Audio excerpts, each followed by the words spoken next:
We get lots of questions about shadows and light, especially about shadows, confusions. So let's shed some light on this.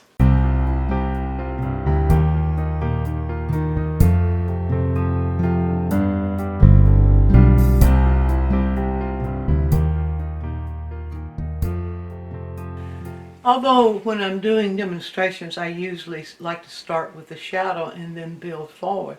But this is a different kind of thing. This is not really a painting demonstration, but it's an anatomy demonstration. Anatomy of light and shadow. I thought it would be a good idea just to settle the whole issue right here and give you some really solid scientific information about how to look at light and shadow and know what you're seeing. So, I have a diagram here and I'm going to follow it. And so we have a little bit of an illustration here. We're going to use our imaginations and pretend that the light source is about right here.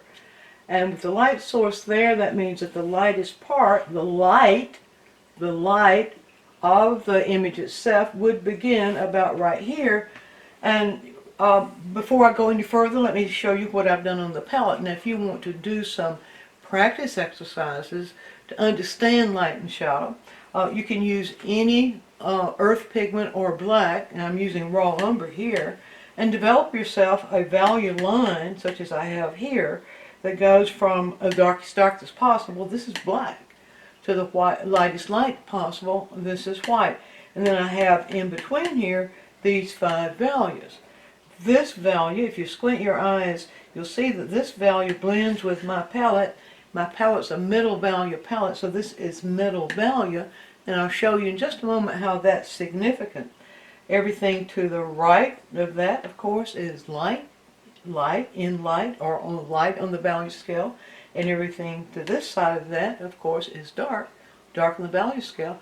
That actually parallels with light and shadow. If you set up your system in this way, you can parallel it to light and shadow, meaning everything on this side of this middle value is in the light area where the sun is shining, in direct light. Everything that's on this side is in the shadow area. That's the basic information. Now, let's assume we have a direct light, and this whole thing is an ideal situation where we have all the lights, all the possible variations on lights possible, all the possible variations on shadow possible, which you don't always have on everything you look at. But if you know the whole story, then it enables you to look and know what you're seeing, we hope. So, back to this. So if we assume the light source is right here, it's a direct light, which we have indicated right here. We will begin, or I'll begin to show you how this works by beginning in the light area. Alright, so I'm taking that one at a time. Actually, this, not that, that's white, but this is the light area, the central light, or not the center light. This is the overall light, and I'll show you the difference. So I'm going to put this right in here. I got to have more paint than that. All right, here we go. We'll just put this right here and make that the light area right there. Now we're assuming that this is the area of that cylinder that's more directly turned towards the light. However, when it's turned towards the light, there's always one area, not always, in the ideal situation, when you have something that's rounded, especially something that's rounded and reflected, you'll have one area that's a direct alignment with the light. And you usually will call that a highlight, but there's another name for it, and that is center light. And that is the lightest light that we see. That center light will absolutely bleach out all color. It ends up being just a light. So I'm going to put there the center light, and I'm going to pull this value out of the brush and go for pure white here. Now where would that center light be? If the sun is aligned like that, that center light would probably fall about right there.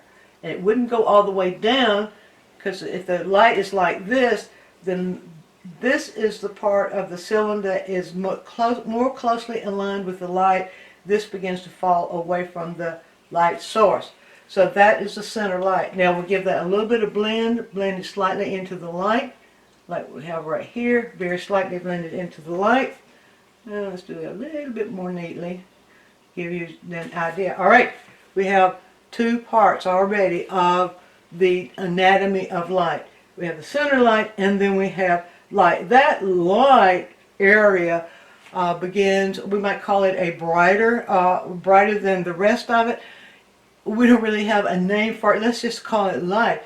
It's now beginning what we call halftones. The halftones are those areas of light that live between the center light and the terminator, where the shadow begins, which I'll get to in just a moment. So now we'll have several degrees, sometimes two values. We may have two values. There are, if you were really getting real picky about it, you might even be able to find three values of light before things fall into shadow. And that means we would come down the value scale as this turns away, as the cylinder turns away from the light source. It begins to get a little bit darker and a little bit darker. So we have, what we have next there in that line would be where the halftones begin to get a little bit darker. So let's just go ahead and we'll put that in.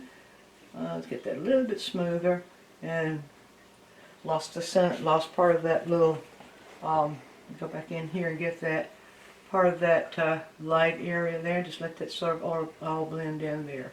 And then over here we'd have the same thing. Now over here we're not going to have the shadow quite, it's not going to go quite to the depth of shadow that it does over there. So we'll put just a little bit of that on this side right here, just like we have right here, just right like that.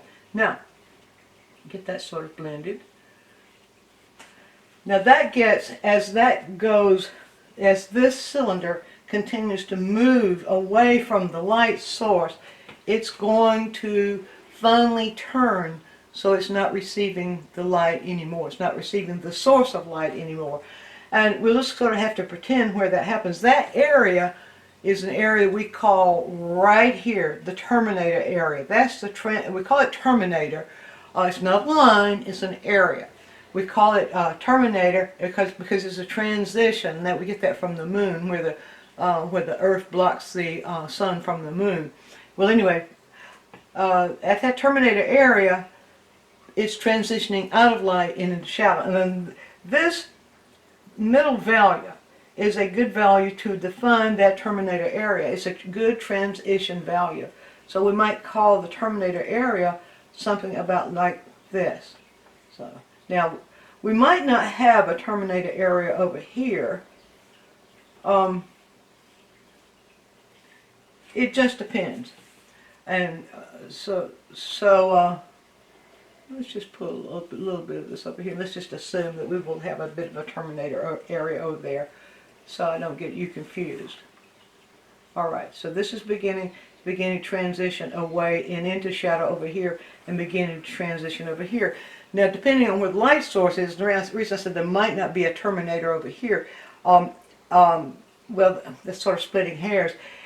If the light is aimed so that we don't really see any shadow here, we're just seeing halftones disappear. We don't get the terminator over on this side. But if the light is a little bit more in this direction, so that this is going to fall in a little bit of shadow, then you are going to have a little bit of a terminator.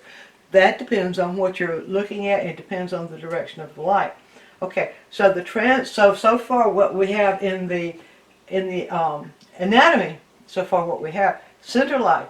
Then we have these halftones, and these halftones I say brighter to low light.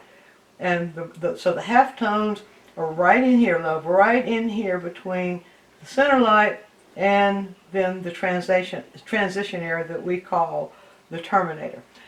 And then when as this cylinder or anything, when it turns to the point that the light is not striking it directly, or the light beams are going past it. If you can imagine the beams of light, if my hand here is a beam of light, and this in my fist here, if my hand's a beam of light, as that goes past and can no longer strike the surface, then there's the point where the Terminator line is and things begin to fall into shadow. So shadow is just not something that just you put there. It's something that is actually caused by the light source. Now, so what do we have when it starts falling into shadow? Okay, we have core shadow. Now here's a little terminology thing that I want you to get clear. A lot of people make the mistake of calling this entire shadow area the core shadow. It is not. The entire shadow area on a surface, on a rounded surface like that, is called the form shadow. So that's the whole area there is the form shadow. I didn't write form there. But the core shadow is a little bit of a darker area right here that's caused because of reflected light. So we'll, first of all, before I put the core shadow there, I'm just going to make a transition that goes into shadow. The shallow shadow, the moderate shadow, and the deep shadow. So let's see how that would go. From the transition area, I'm just going to change brushes here and get a little bit more control. From the transition area, we would have something like shallow shadow. A little bit of area right here that we might call shallow shadow. Right in there, just like that. And then that shallow shadow, right there, that shallow shadow gets a little darker and a little darker. And then it will go into deep shadow as it moves around. So in deep shadow, it's a little bit darker. Right there, just like that. As it moves around, it's going to get a little bit darker. Now, let's blend that just a little bit to show you how the core shadow works. So we'll just kind of blend this together here. There we go. It's a pretty good blend right there. Now, the core shadow may or may not be there, depending on the strength of the light, what's reflecting, and so on.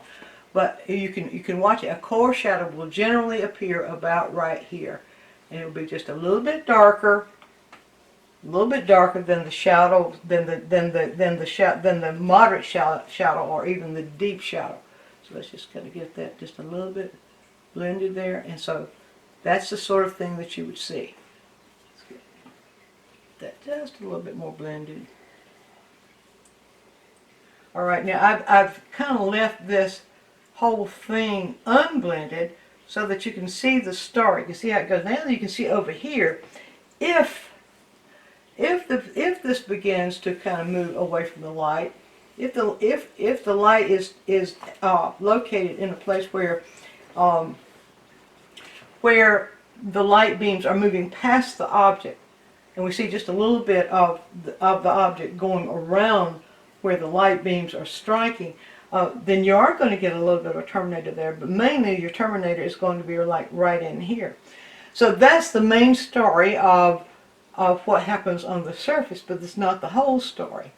What happens on the surface, we have the light area where the beams of the light are hitting the subject. Then we have the shadow area, the form shadow. The form shadow, meaning it's on the form, where the beams of light no longer hit the surface, but the surface is still affected, or there's enough reflected light to show not totally dark, but just a gradation towards dark. Alright, so that is a shallow, moderate, and deep shadow, and then we have occlusion shadow. Occlusion shadow is that area right, well, I mean, let's do the cast shadow first. I jumped ahead of myself just a bit. The cast shadow, of course, the cast shadow is that shadow which is being blocked. The shadow on a surface where something is blocking the light. So you see there's a difference in something moving away from the light and something being blocked by the light. Okay, so we would assume that about right here would be the cast shadow of this subject. So just bring that down right there. So, okay, that didn't take my image quite far enough. Let's pull that right in there. Now we will just do this. A little bit of that cast shadow. If the light is up here, over here, it's going to throw a little bit of that cast shadow. We may see a little bit of it in front too. Now, occlusion. The occlusion shadow is one that a lot of people will often just totally leave out because they don't know to look for it. But it's that shadow where all the light has been squeezed out. And usually you will find it when one surface touches another, just like that deep little dark line you see between my fingers there. So the occlusion shadow sits right there, and it's always the darkest dark. People will often call that accents, dark accents. But it's the darkest dark, and it usually is very, very small, but right here, this is the only place where you put black. Right in there. That got kind of wobbly. And you see that gives that a sense of sitting on the surface. This is blended in just a little bit. The occlusion shadow always blends in to the cast shadow on top. And it will blend in. Usually our objects are sitting on the surface will have just a little bit of more of a shadow on the bottom. Let's just get that. Now I'm not going to get that a refined blend. I want to stay. I want the values to stay sort of separated so that you can see. And then in a previous video we talked about reflected light. The reflected light is what caused that core shadow. The reflected light, I didn't go into it quite to this extent. Reflected light is that little bit of light that will reflect back from the surface onto the subject, so it might be a little bit right here, but it also will reflect onto the cast shadow, depending on, well, it depends on lots of things. I'm just going to do a hypothetical here of how the reflected light might reflect back onto the cast shadow. That's the, as I said before, that's the light that surrounds there. So now you can see how all the anatomy of light depends upon what's happening with the light source and what's happening with the subject itself. So if you know what you're looking for, you can always find which part of light is causing your image to look the way it is. Now let's say this. You will not see all of that in everything you look at. If the surface is flat, you won't see it all. But this is all that's possible. So perhaps this will help you then to be able to, when you look at something, first of all, determine, is it in shadow or is it not in shadow? If it's not in shadow, what are you seeing? Are you seeing that? Are you seeing the center light striking? If it is, it's white. Are you seeing some of the halftones of light, the lighter lights or the brighter halftone? Is that the light you're seeing, or are you seeing a combination of these? You'll just be able to identify what you're looking at, and that can make your paintings a lot richer. Now, if you would like a well, it's actually a diagram using a sphere. If you'd like a free diagram of this anatomy, you can go to DianneMize.com. In the menu section, click Free Stuff, and then when you get the Free Stuff page come up, cursor down to Light and Shadow Diagram, and you'll find there a diagram that shows you how light and shadow behave in direct light and also in indirect light, like the light is diffused, which is a totally different thing. Be sure and view all of our quick tips. And while you're doing so, subscribe to the channel, click on the bell so you'll always get a notice when we produce a new quick tip, which is every week. And if you have a question, leave it in the comments section and we'll make a quick tip for you. Also, take a trip over to DianneMize.com where I have full-length lessons, downloads, DVDs, lots of other stuff there, some free stuff for you. And while you're there, you can subscribe to the newsletter, and that way you'll always be informed every time we do something new.